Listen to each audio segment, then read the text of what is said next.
Muy buenos días, estimados estudiantes. El día de hoy nos reencontramos nuevamente en clase y vamos a comenzar con la sesión del día de hoy. Vamos a entrar a un tema nuevo, un poquito largo, así que les pido mucha paciencia y mucho detenimiento para poder entender el tema del día de hoy. Vamos a iniciar la clase, así que allá vamos.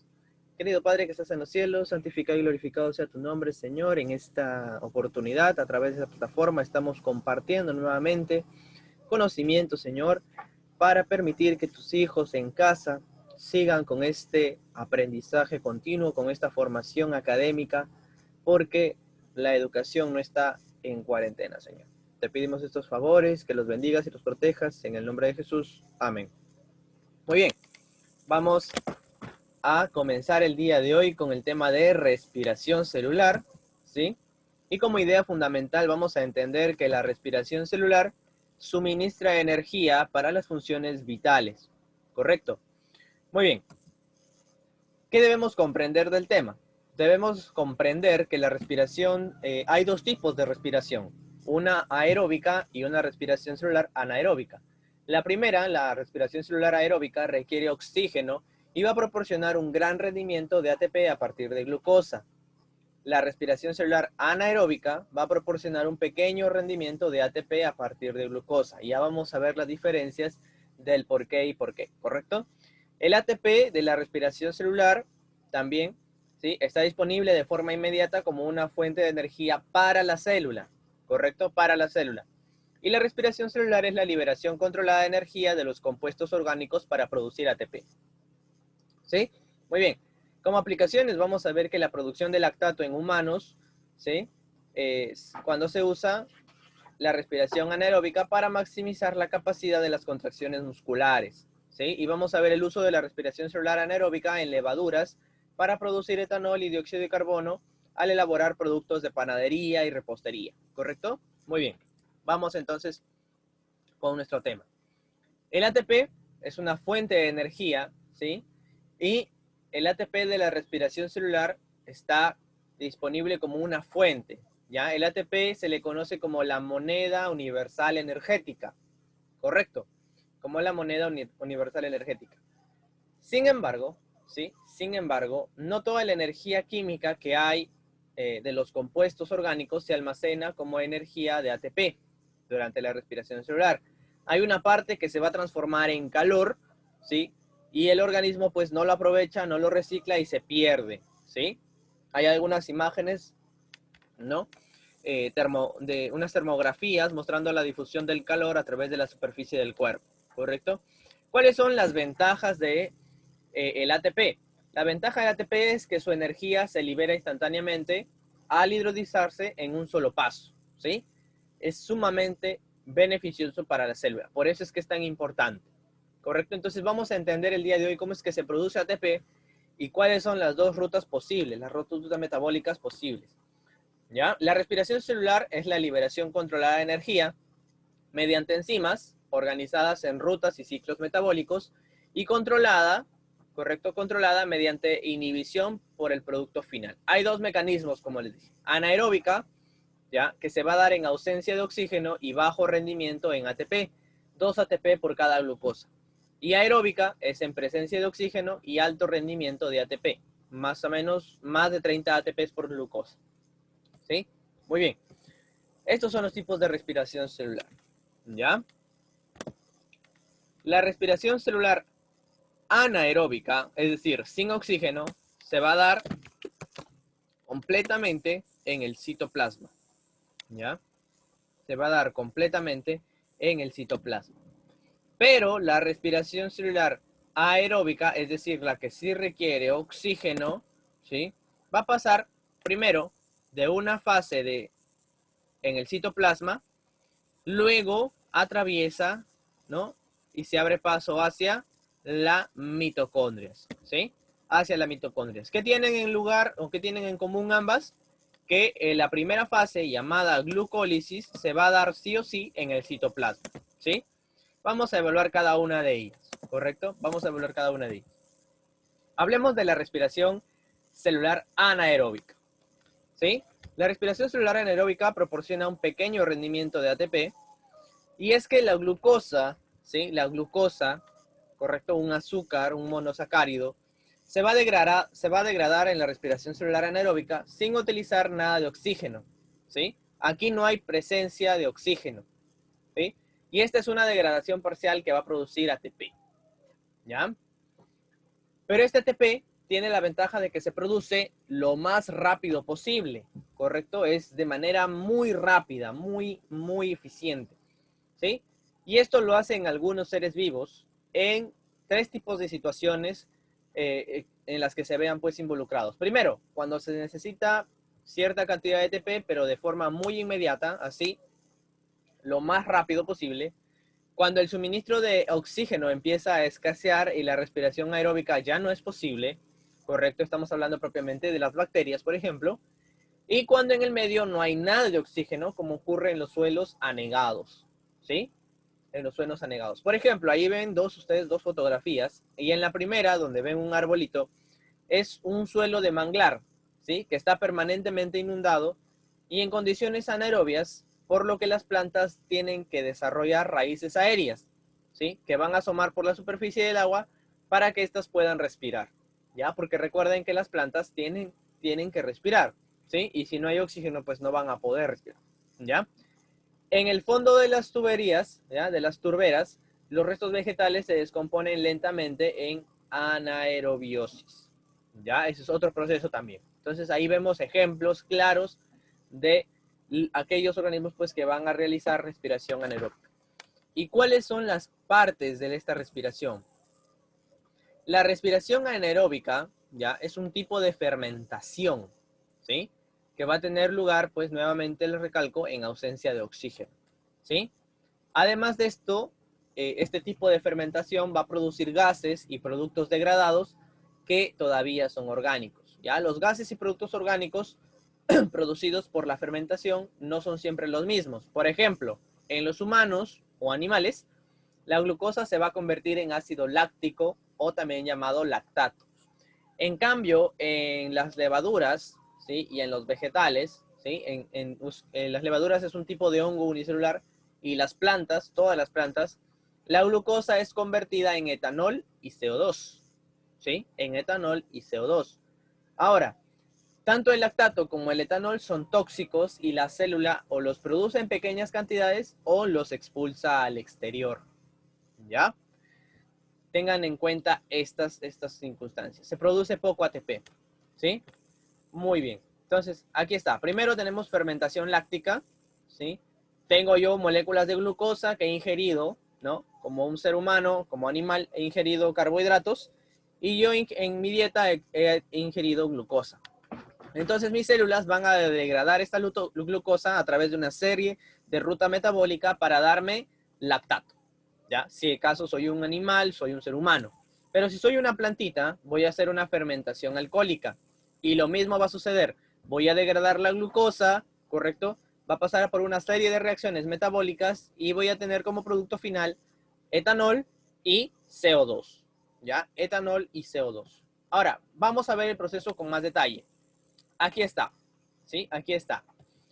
Primero, la glucosa se escinde en dos moléculas de 3 carbonos, ¿ya? 3C es 3 carbonos, y a estas moléculas con 3 carbonos se le conoce con el nombre de piruvato, ¿sí? Ahora, una glucosa, ¿sí? Una glucosa que contiene 6 carbonos, ¿ya? Que contiene 6 carbonos, me va a dar dos moléculas de piruvato y cada una contiene 3 carbonos, ¿no? La mitad de 6 es 3, ¿ya? Por lo tanto, voy a tener 2 piruvatos. Este proceso ocurre en varias reacciones secuenciales que constituyen la ruta de la glucólisis, ¿ya? Que está presente en todos los seres vivos, ¿sí? Y esto sucede en el citoplasma, ¿correcto? Luego de ello, como no tengo oxígeno, el piruvato se va a transformar en lactato o en etanol. En lactato si somos, muy bien, si somos animales, ¿no? Como el caso del ser humano. Y si somos plantitas, se convierte en etanol, ¿sí? Que son desechos orgánicos que aún contienen energía en sus enlaces. Y por último, el rendimiento energético es muy bajo porque al final esto me produce 2 ATP, ¿ya? 2 ATP por glucosa, ¿correcto? Muy bien. Es simple y sencillo, como ven, la respiración anaeróbica porque no hay oxígeno. no hay presencia de oxígeno, ¿sí? Y aquí tenemos el uso de esta respiración para la repostería, para la panadería, ¿correcto? Las levaduras, nos vamos a concentrar en ellas porque son las más utilizadas eh, en la elaboración de estos productos, ¿no? Las levaduras son un tipo de hongos unicelulares, ¿sí? Que se alimentan de glucosa y otros azúcares que se encuentran en el medio. Ahora, estos hongos tienen la capacidad de respirar, ¿sí? Tanto aeróbicamente como anaeróbicamente, ¿ya? Su respiración anaeróbica es en ausencia de oxígeno y gracias a esta respiración en ausencia de oxígeno pueden producir muchos alimentos, ¿no? Se les utiliza en la base de producción de muchos alimentos, de bebidas y energías renovables. Por ejemplo, el pan, ¿ya? El pan, ¿cómo se elabora? El pan se elabora añadiendo agua a la harina de cereales, que puede ser trigo, centeno, cebada, maíz, arroz, y a la masa se le va a añadir levadura, que consume rápidamente el oxígeno de la masa, cambiando entonces a hacer una fermentación alcohólica. En un reposo de 27 grados centígrados, ¿correcto? Se produce CO2 que al no poder escapar forma burbujas y la masa sube, ¿ya? Luego se hornea y también se produce alcohol que se evapora.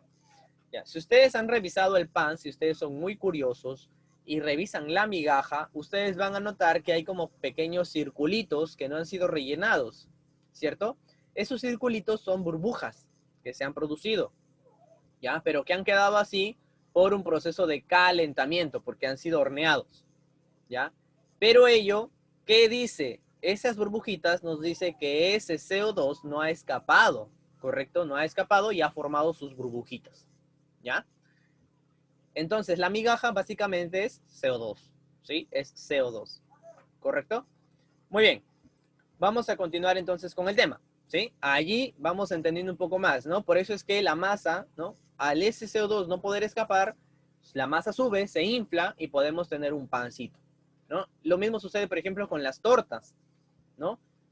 Mamá en casa, ¿no? Yo sé que de repente sus mamis son muy reposteras, les gusta hacer postres y hacen un pastel, ¿correcto? O de repente tienen una panadería, hacen panes, ¿no? O qué sé yo, cualquier otro producto que lleve levadura. Y ustedes van a notar que la masa aumenta considerablemente, ¿no?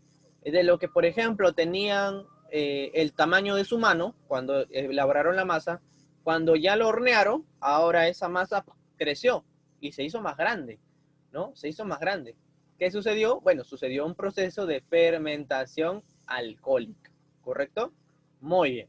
Vamos a continuar entonces. Ahora, la respiración anaeróbica no solamente sucede, como les dije, en las plantas, ¿no? También estamos hablando de respiración anaeróbica en humanos. ¿Y cuándo sucede? ¿Cuándo hacemos nosotros esto? Vamos a hacerlo para producir lactato, ¿sí? Cuando queremos maximizar la capacidad de las contracciones musculares. ¿Cómo así? Los pulmones y el sistema sanguíneo suministran oxígeno a todos los órganos del cuerpo con la suficiente rapidez para que las células puedan utilizarlo en la respiración aeróbica. Pero a veces, cuando estamos haciendo un ejercicio sumamente rápido, ¿ya? Los músculos recurren a la respiración anaeróbica porque este oxígeno no está llegando con suficiente rapidez. ¿Y para qué recurren entonces a la respiración anaeróbica? Para obtener ATP de forma inmediata, ¿sí? Durante un corto periodo de tiempo. Ya sea porque el oxígeno no es suficiente, ¿sí? O se necesita un mayor esfuerzo muscular, ¿correcto? ¿Dónde vemos esto? Por ejemplo, en ejercicios que hacemos que son por muy corto periodo, ¿ya? O requieren de una fuerza muy extrema, ¿ya? Requieren maximizar nuestra fuerza muscular. Por ejemplo, cuando levantan pesas, ¿correcto? Cuando levantan pesas es un ejercicio sumamente rápido y en el cual necesitamos una mayor fuerza de contracción. Entonces ahí el músculo se ve en la obligación de no utilizar el oxígeno, sino de hacer una respiración en ausencia de oxígeno para obtener ATP, para obtener energía y que esa contracción sea más eficiente. ¿Correcto? ¿Dónde más vemos eso? Por ejemplo, en la época antigua, correcto, en la época antigua, cuando éramos cazadores, ¿no? Cuando el hombre era cazador, para capturar a las presas o escapar de un depredador, ¿sí? Dicho de otra manera, ¿no? Y este mecanismo, pues ahora, como les digo, es utilizado en el entrenamiento en deportes, ¿no? Levantamiento de pesas, carreras cortas o sprints, ¿sí? Muy bien. Vamos entonces a ver ahora la otra cara de la moneda, la respiración aeróbica, ¿sí? La respiración celular aeróbica requiere oxígeno y proporciona un gran rendimiento de ATP a partir de glucosa. Cuando hay oxígeno disponible, la glucosa se puede degradar completamente, ya no parcial, sino completamente, hasta formar CO2 y agua, ¿no? Liberando una gran cantidad de energía en forma de ATP. Por cada molécula de glucosa se van a producir alrededor de 30 ATPs, en algunos casos hasta 38, y la ecuación global de la respiración aeróbica es la siguiente. Miren, tenemos una molécula de glucosa, ¿sí?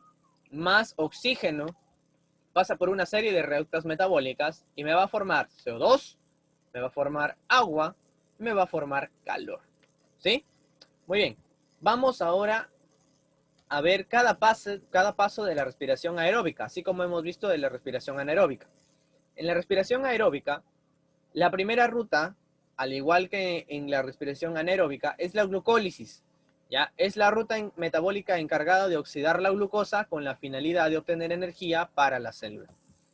¿Dónde se realiza? En el citosol o citoplasma, ¿correcto? Se divide en tres etapas. Una etapa preparativa, una etapa de desdoblamiento, ¿ya? Y una etapa de oxidación.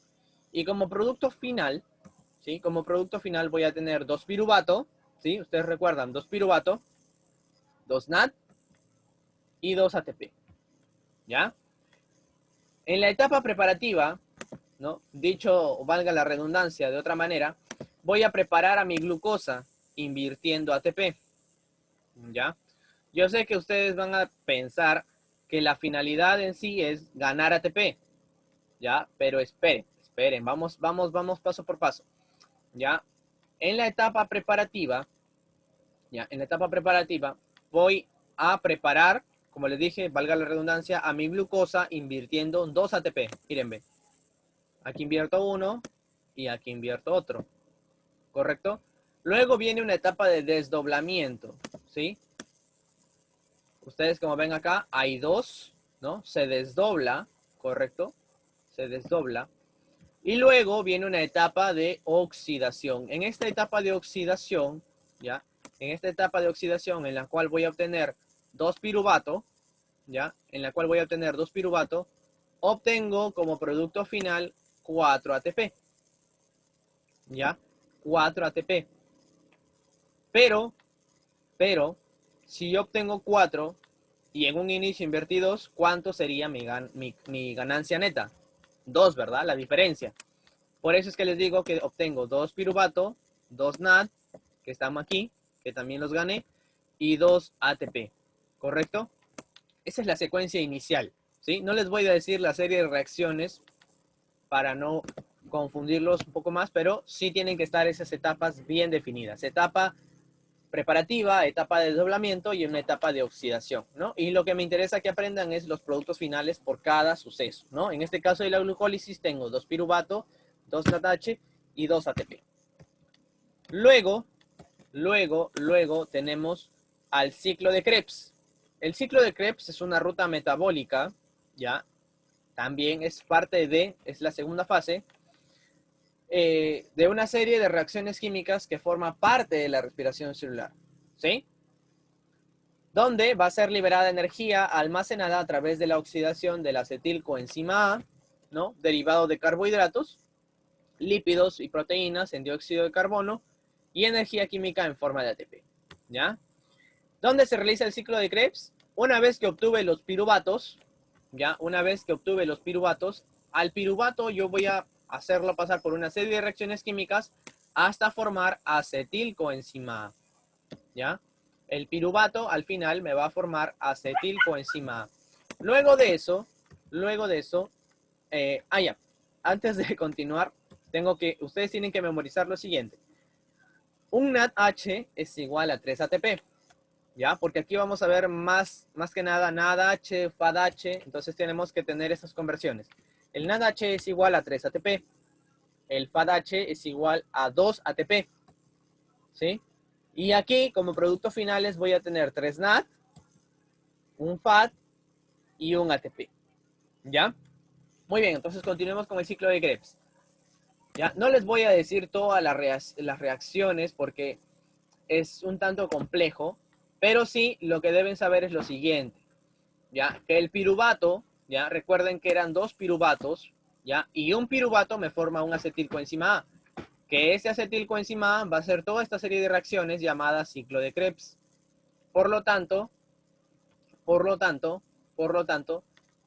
¿sí? Por lo tanto, a todo esto, ¿qué tengo que hacerlo? Tengo que multiplicarlo a todo por 2, ¿sí? Claro, tengo que multiplicarlo a todo por 2 porque son 2 piruvato. Y si son 2 piruvato, quiere decir que voy a tener 2 acetilcoenzima A. Y cada acetilcoenzima A me lleva a toda esta ruta metabólica. ¿Qué más debemos aprender de esto? Lo siguiente, que el acetilcoenzima A se une al oxalacetato, ¿ya? Y vuelve el ciclo a realizarse, ¿correcto? Vuelve a realizarse el ciclo, ¿no? El acetilcoenzima A con el oxalacetato me forman citrato, que va a pasar por isocitrato, acetil alfa-cetoglutarato, succinilcoenzima A, succinato, fumarato, malato, que me forma oxalacetato, que se une a otra acetilcoenzima A y vuelve el ciclo nuevamente, ¿ya? Nuevamente vuelve el ciclo. Entonces, esto es básicamente lo que quiero que me aprendan del ciclo de Krebs, ¿sí? ¿Dónde sucede? En la matriz mitocondrial, ¿ya? O también llamado mitosol, ¿sí? En el interior de la mitocondria, ¿sí? Muy bien. Luego, y por último, tenemos a la cadena respiratoria y la fosforilación oxidativa, que es un proceso metabólico que va a utilizar energía liberada por la oxidación de nutrientes para producir adenosina trifosfato, ¿no? El ATP es adenosina o adenosin trifosfato, ¿ya? ¿Dónde sucede esto? En el espacio intermembranal, ¿no? En el espacio intermembrana, ¿sí? Porque recuerden que la mitocondria tiene 2 membranas, una membrana externa y una membrana interna que está formando invaginaciones, y eso lo habíamos visto en estructura celular, ¿correcto? Muy bien, entonces aquí, ¿sí? Aquí en la matriz, esto de acá es la parte interna, lo que ven de anaranjadito, ¿ya? Y esto que está por aquí de celeste, lo que está por aquí de celeste viene a ser el espacio intermembrana, ¿ya? La matriz mitocondrial, ¿sí? Donde sucedió el ciclo de Krebs, es lo que está ahí de naranja, ¿ya? Y esto de acá que está abajo que dice espacio intermembrana es lo que está de celestito, ¿sí? Para que tengan ahí la diferencia, ¿ya? Muy bien. ¿Qué sucede aquí? Aquí va a haber una serie de reacciones, ¿sí? Aquí, por ejemplo, el NADH, ¿ya? El NADH va a liberar su hidrógeno, ¿ya? Y este hidrógeno se cola y ingresa al espacio intermembrana, ¿ya? Y al ingresarse, pues, ¿sí? Pierde aquí hidrogeniones, ¿correcto? Pierde hidrogeniones, ¿sí? Y se libera, ¿no? Viene un FAT. Ahora, ustedes dirán, ¿de dónde viene este NAD? ¿De dónde este NAD y este FAT vienen de lo que hemos ganado anteriormente, ¿correcto? ¿Sí? Habíamos dicho que ganamos 3 NAD, un FAT, ya, de ahí son, ya, de ahí son. Muy bien, este FAT también está con hidrogeniones, ya, con moléculas de hidrógeno, valga la redundancia, así que ingresa a este sistema, ¿sí? Para liberarse de esos hidrogeniones. Y ese hidrógeno se cola, ¿ya? Ingresa al espacio intermembrana. A medida que eso sucede, electrones, ¿ya? Electrones van a ir pasando entre sistema y sistema, ¿ya? Esos sistemas, lo que les llamo sistemas, lo que llamamos sistemas, ¿qué son? Es una proteína de membrana, ¿sí? Esto de acá que ven ustedes, esto de aquí, son proteínas de membrana, ¿ya? Son proteínas de membrana. Y en esas proteínas de membrana, estos electrones se quieren colar, así que van a pasar de membrana en membrana. Van a pasar de membrana en membrana, ¿correcto? A medida que se colan los hidrógenos, ellos se colan también, ¿ya? ¿Y para qué entran estos hidrógenos? ¿Cuál es el fin? Estos hidrógenos al final van a salir nuevamente, ¿ya? Sé que suena un poco redundante, pero estos hidrógenos entran para salir. ¿Por qué? Porque van a llegar aquí a un fotosistema, ¿ya? Esto se llama fotosistema, ¿sí? Que también es una proteína de membrana, ¿sí? Pero que cumple una función específica. Esto de aquí, ¿sí? Esto de acá que les he mostrado ahorita, esta primera parte de decirles que se cuelan hidrógenos, ¿correcto? Esta primera parte se llama cadena respiratoria, ¿ya?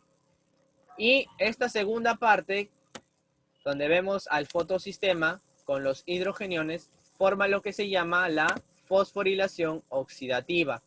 ¿Dado qué cosa? Dado que aquí estos hidrogeniones van a volver a salir, pero antes de salir ingresan en este fotosistema y este fotosistema capta ADP y gracias a los hidrogeniones lo fosforila en ATP. ¿Correcto? Muy bien.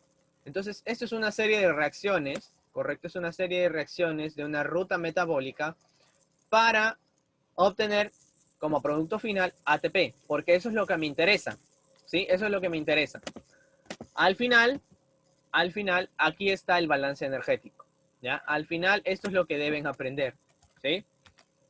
Esto es lo que deben tener siempre, o mejor dicho, es lo que deben memorizar en cierto aspecto. ¿Por qué? Miren, tengo aquí el proceso de glucólisis, ¿correcto? En el proceso de glucólisis habíamos tenido una ganancia, ¿se acuerdan? Una ganancia de 2 ATP y 2 NAD, ¿ya? Y un NAD era igual a 3 ATP, ¿ya? Igual a 3 ATP. O, ¿sí? Aquí, 2 ATP, ¿ya? Y aquí, 3 ATP. 3 por 2, 6. Pero a veces me puede dar 4 o a veces me puede dar 6, ¿ya? Oscila entre 4 y 6, por eso le pongo 4 o 6, ¿sí? Luego, esta glucólisis también me generaba 2 piruvato, ¿ya? O ácido pirúvico, cualquiera, ¿sí? Cualquiera de los dos es válido. El ácido pirúvico va a convertirse en acetilcoenzima A, como les había dicho, a través de una ruta metabólica. ¿Pero cuántos se generaban? Se generaban 2.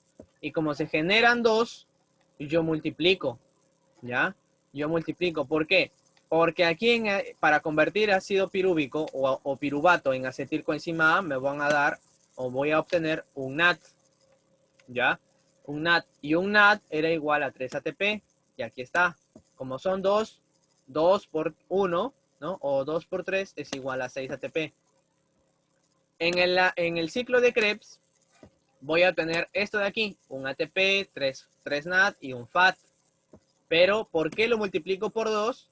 Nuevamente, ¿no? Les hago o les recalco que yo tengo 2 piruvatos, ¿ya?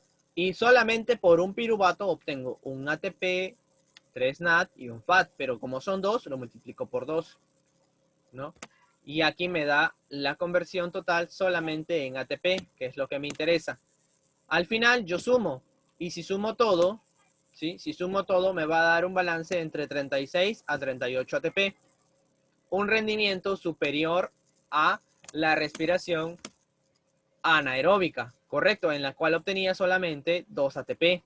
Miren la tremenda diferencia que hay entre 36 a 38 comparado con 2 ATP.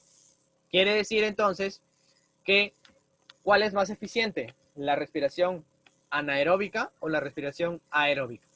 Correcto, la respiración anaeróbica es la más eficiente, ¿sí? Sin embargo, ambas son importantes, dependiendo de la circunstancia y dependiendo de la situación. Correcto. Muy bien. Entonces, hemos aprendido el día de hoy a hacer casi de manera muy breve, muy resumida, todo lo que concierne a respiración celular. Correcto. Muy bien. Y para finalizar, ¿sí? Para finalizar, la sesión del día de hoy. Yo sé que ustedes están con la intriga de saber acerca de qué es lo que sucede con el ciclo de Krebs, así que yo les voy a dejar una pequeña canción que ha sido elaborada por un equipo, ¿no? De medicina y nos vemos la siguiente sesión. Disfruten de la música. Ciclo de Krebs. Rap para la facultad. Rap medicina.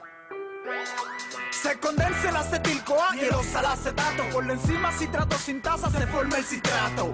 Y el citrato se deshidrata, formando el cisaconitato por la enzima conitasa. Y pasa por la misma enzima conitasa. El cisaconitato con H2O se hidrata.